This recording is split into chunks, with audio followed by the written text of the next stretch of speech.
Hello everyone, I welcome you all to the 10th lecture of this course. The 10th lecture is on carbon nanotube and its bio applications.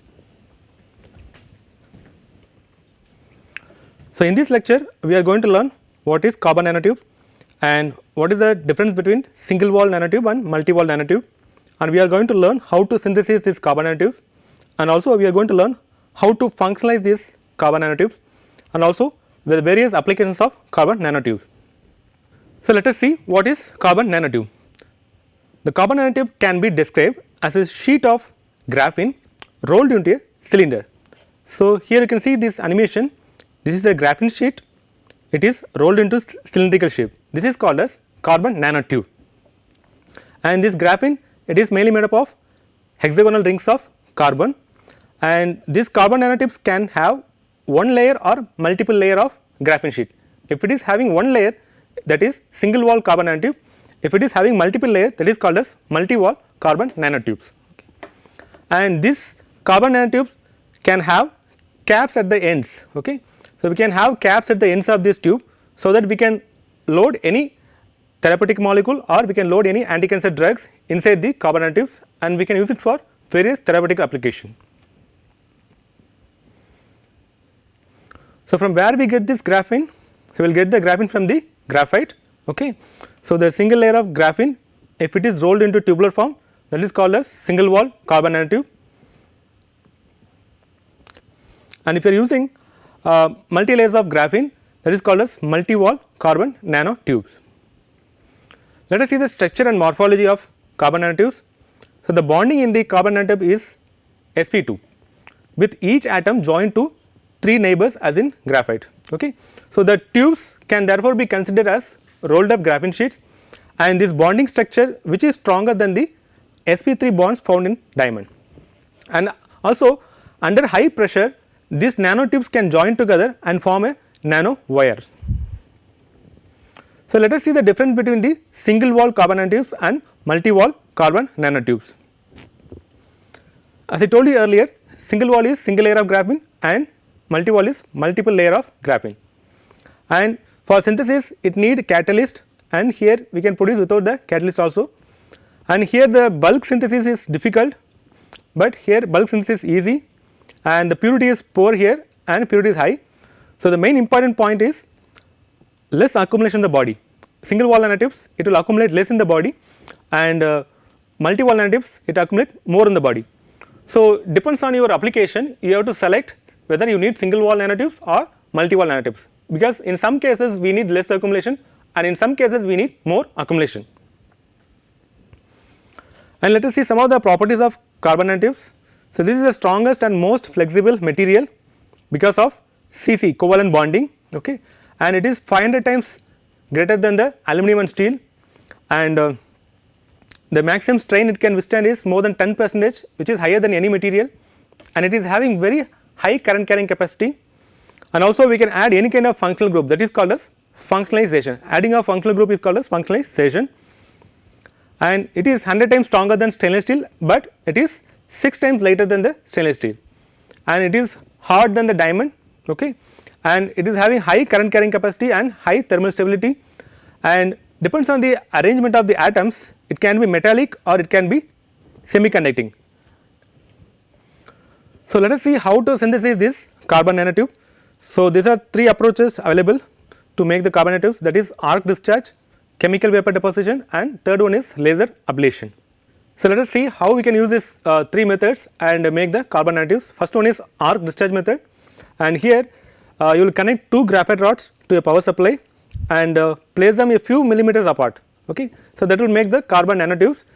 Here the yield will be like 30 to 90%, and you will get short tubes with diameter of 1.4 nanometer, and the advantages are like it can easily produce single wall nanotubes, and single wall nanotubes have few structural defects, so that is good for functionalization.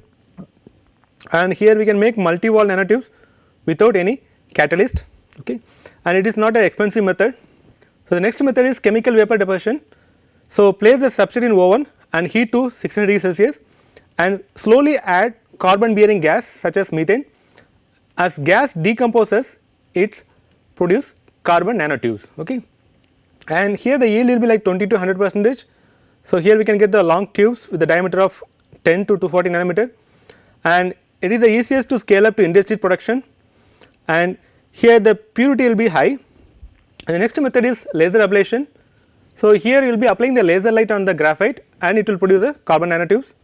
Here the yield will be like 70%, and the advantages are like primarily it is used for single wall nanotubes, and it is a pure material. So the reaction product is pure, so we can use it for biological application, but the problem is this is little bit costly technique. So in this arc discharge you will be having this graphite, and cathode and anode will be connected and power will be applied, and all the carbon nanotubes will be deposited in this. Okay. And in this laser ablation, so you will be applying the laser light to the graphite target, okay, and this is kept in the furnace. The furnace is at 1200 degrees Celsius, and in presence of argon gas, so this laser light will vaporize your graphite target and it will produce the carbon nanotubes. So that will be collected in a water cooled collector. So next one is CVD, that is chemical vapor deposition. So here the gas enters the chamber at room temperature, that means it is cooler than the reaction temperature, and gas is heated as it approaches the substrate, and gas then react with the substrate or undergo chemical reaction in the reaction zone before reacting with the substrate, forming the deposited material. Here the gaseous products are then removed from the reaction chamber. Okay. So this is a nanotube synthesis by CVD process setup. Okay. So you will get this kind of powdered form of CNT, and this is a benchtop CVD apparatus. So here the source of carbon atoms usually comes from an organic compound, okay, so mixed with a metal catalyst and inert gas, and here it will be atomized and sprayed into reactor with temperatures ranging from 600 to 1200 degrees Celsius. Here the pyrolysis of organic compound deposits carbon and carbon nanotubes on the reactor wall. So these are the typical carbon sources, xylene or ferrocene, and these are the typical carrier gases like argon and hydrogen can be used for making the CNT using CVD method. So the limitation of CNT, the first thing is difficulty for the mass production, and second thing is the solubility of CNT in the water, okay, and also it is very difficult to produce the CNT uniform CNT batch wise, okay, and the fourth one is like difficulty in maintaining high quality and minimal impurities. So to overcome those difficulties we have to functionalize this CNT, okay.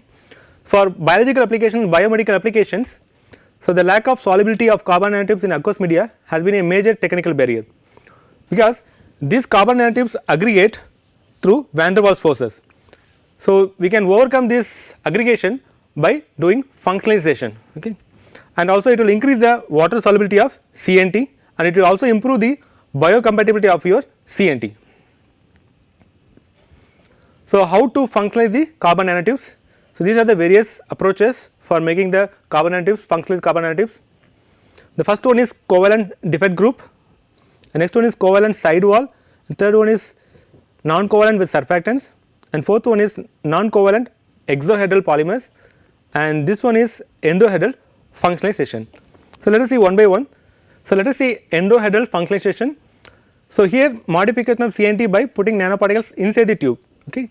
So we have to incubate the CNT inside the suspension of solution which containing nanoparticles, so that it can penetrate the tube internal side and stay inside the tube, okay.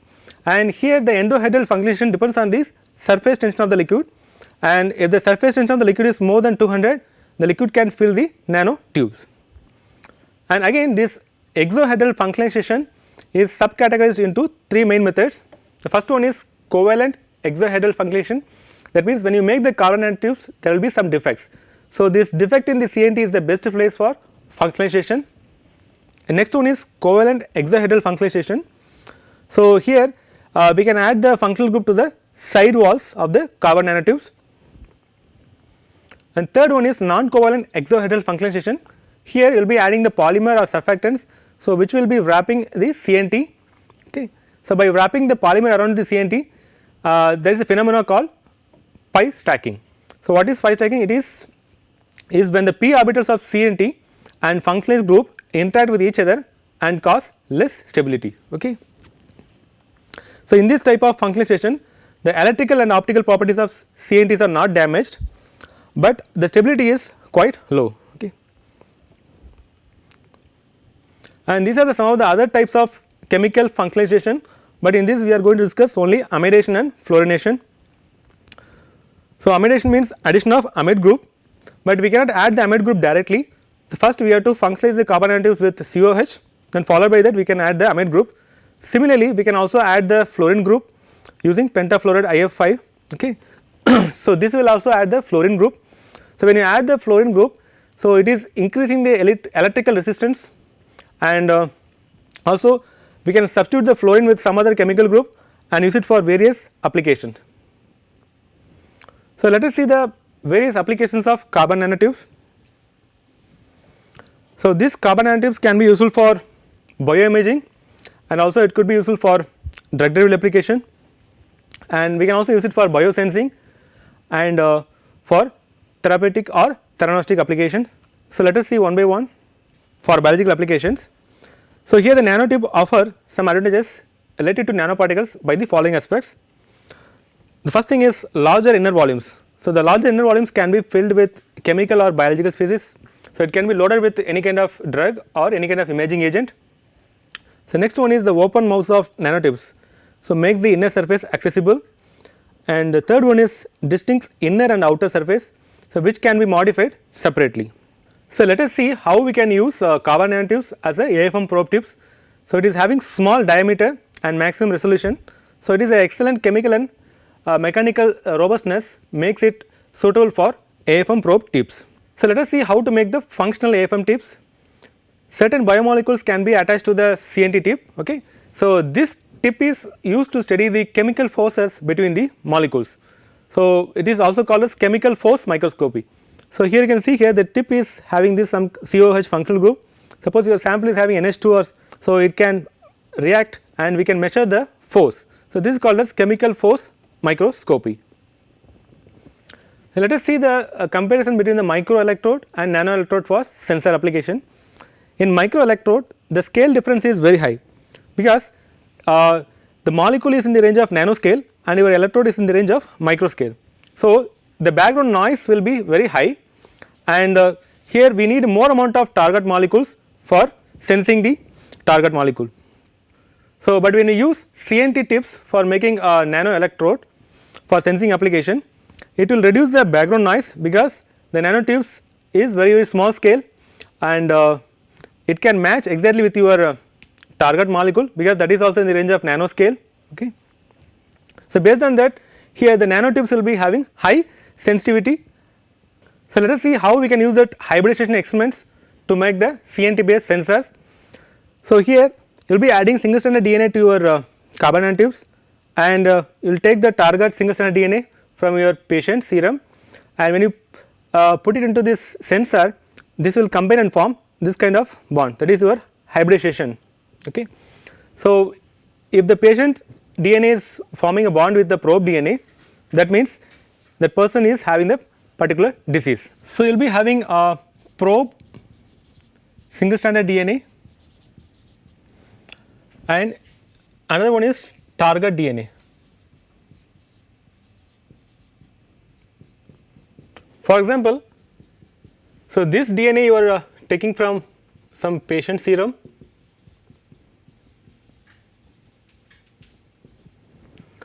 so when it come and form a bond with this probe DNA by hybridization, okay, so the electrical conductivity property of this CNT will be changed. So, based on that we can detect the disease.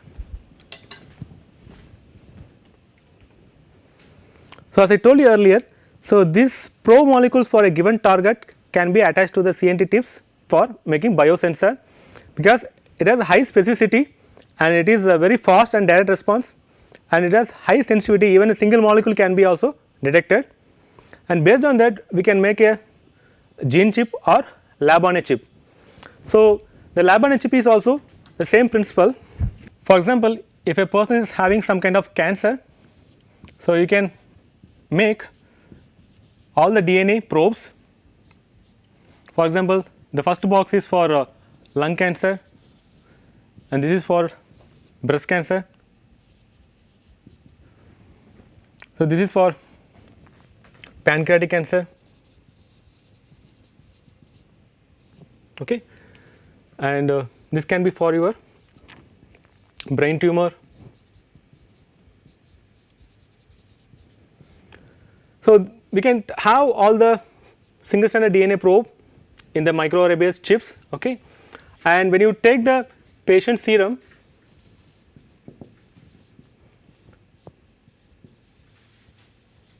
so you can take the DNA from the patient serum and you can add it to this, and when it forms hybridization with the only lung cancer probe, that means the person is affected by lung cancer.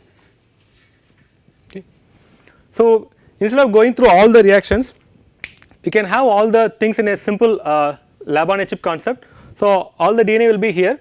So based on that, we can easily identify what kind of cancer that particular patient is having, and we can also increase the sensitivity, and we can save a lot of time. Okay. So which will be useful for early cancer detection and also for various infectious disease detection. So let us see how we can use single wall carbon nanotubes for chemical sensor. Here every atom in a single wall nanotube is on the surface and exposed to environment. Okay. So charge transfer or small changes in the charge environment of a nanotube, it can cause drastic changes to this electrical property. So based on that, we can make a chemical sensor which will be useful for leak detection and other applications. So let us see how we can use that carbon nanotube based sensor for detecting the various diseases. So we can have this kind of chip, and it is a cantilever beam. If the patient serum have more amount of particular antigen, and if it comes and bind, depends on the number of antigen, there will be a deflection. So we can measure the deflection and we can easily identify the disease. So if the patient serum having more amount of antigen, there will be more amount of deflection.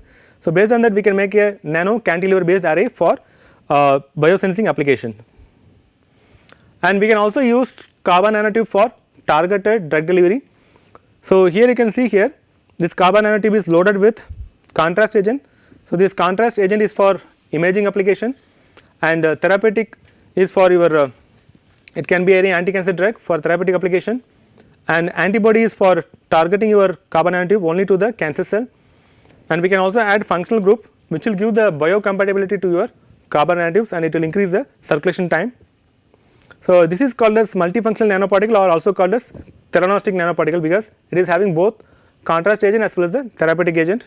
So let us see how to make CNT based biosensor for cancer detection. So some of the cells will express receptor for folic acid. So some of the cancer cells like breast cancer, it will express folic acid receptor.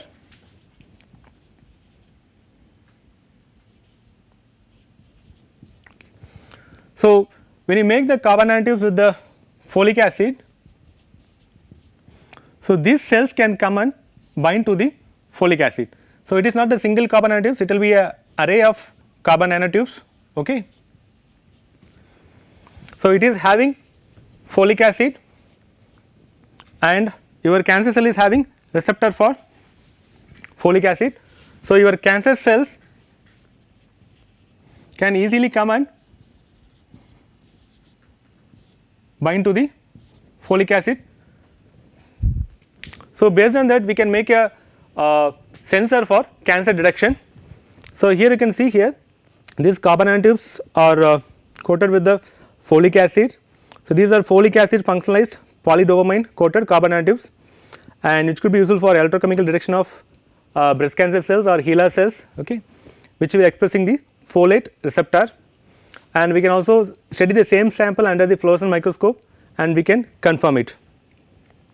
So next one is, we can also use the carbon nanotubes for biomaterial applications. So for application to spine interbody fusion material, a material called PEEK, that is polyether ether ketone. So along with multi-wall carbon nanotubes, it is possessing excellent mechanical property as well as bone compatibility. So which is useful for making various biocompatible materials for bone tissue engineering also. So let us see how we can use this nanopore ion conductance for DNA sequencing. So it will help the researchers to detect the errors in the genetic material that may lead to cancer. So, here you will be passing the DNA through these small pores, and it will be like your DNA sequencing only, and we can use a protein called alpha hemolysin, but the drawback is like it is toxic protein. So, we can use the carbon nanotubes for such kind of application. So, here you can use the carbon nanotubes for the same application. So, when you pass the single stranded DNA through the carbon nanotubes, there will be a decay in the current. This is a present scenario, but in future researchers are trying to develop a very specific sensor. When the G pass through these carbon nanotubes, it will have a different kind of current decay, and A and C. So, we can easily sequence the DNA, and it can be like a low cost DNA sequencing device, and we can also make a carbon nanotube based nano motors. You can see here it is like a nanoscale motor, and this is made up of like a gold attached to carbon nanotube, and due to electrical current it is spinning in this direction. So, let us see how this carbon nanotubes can be taken up by the cell. The one is nano needle mechanism, the other one is endocytic pathway. So, in this nano needle mechanism it will directly inject the cells and it will release the drug, and the other one is endocytic pathway. So, here the CNT will be attached to the cell and endocytosis will happen, and your CNT will be in endosome, and this endosome will combine with the lysosome and it forms the endolysosome, and it will degrade and it will release the drug molecules into the cytoplasm. So, let us see how to create a simple strain and chemical sensor using pencil and paper. So, students from Northwestern University say they used pencil and paper to create functional sensor devices. So, the graphene has very good conductive property. So, when you draw a line on a piece of paper with a pencil, the pencil sheds numerous graphene sheets. Okay. So, based on that we can make a strain or chemical sensor. So, if we make this kind of line on the paper, and if you curl the paper in one direction, it increases the conductivity because the graphene particles are compressed. Okay. So, while curling in the other direction, it decreases the conductivity.